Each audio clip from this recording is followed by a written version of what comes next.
ถ้าเบิ่งเด้อคิตตี้สแตมป่าป่าเด้อป่าป่าเป็นจังไดเนาะคิตตี้นี่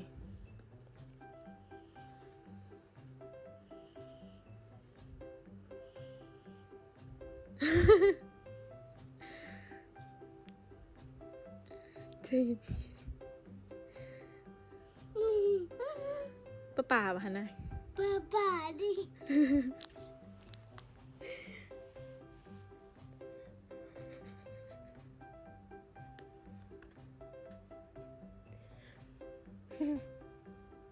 หมา ใช่หมาเต้มมาม่าวะนี่หนูลูกกระลึบ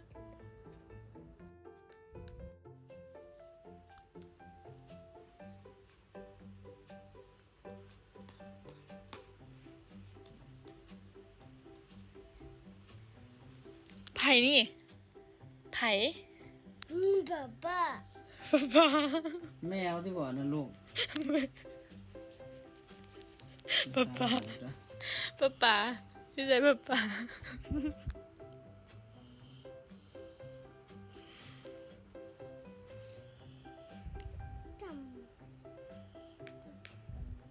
หมา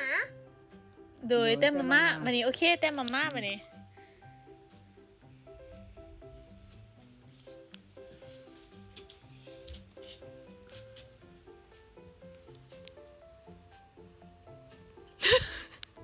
มาม่าก็ปากกว้าง มาจากขี้นะครับ โอ้ มาม่ามานี่ลูกขันบอกมาม่านึกว่าเฮ็บ ให้ป๊าบ้างแน่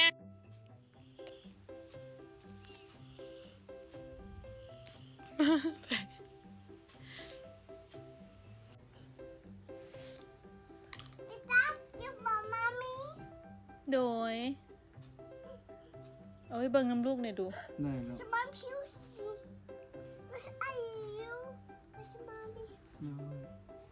ว่าจะจ้าจีว่าสุริ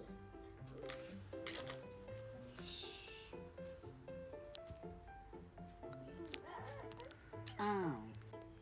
คิวตี้ไผ่นะ หมา อันนี้เด้ ป่า โอ้มาม่ากับป๊า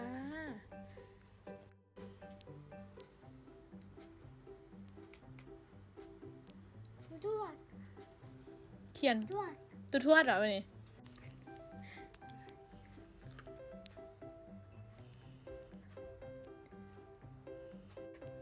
ตัวทวดเลยนี่ฮู้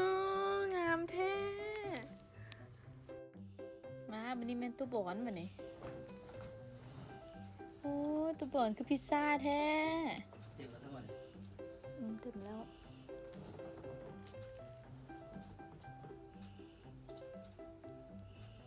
ว้ายงามแท้ผู้ใดนะไผ่ ตู้กันบอล ตัวแพง ตัวเป็นน่ะ อ๋อตัวแพง ตัวบน ตัวแพงกับตัวบอนเดี๋ยวเบิ่งตัวแพงกับตัวบอน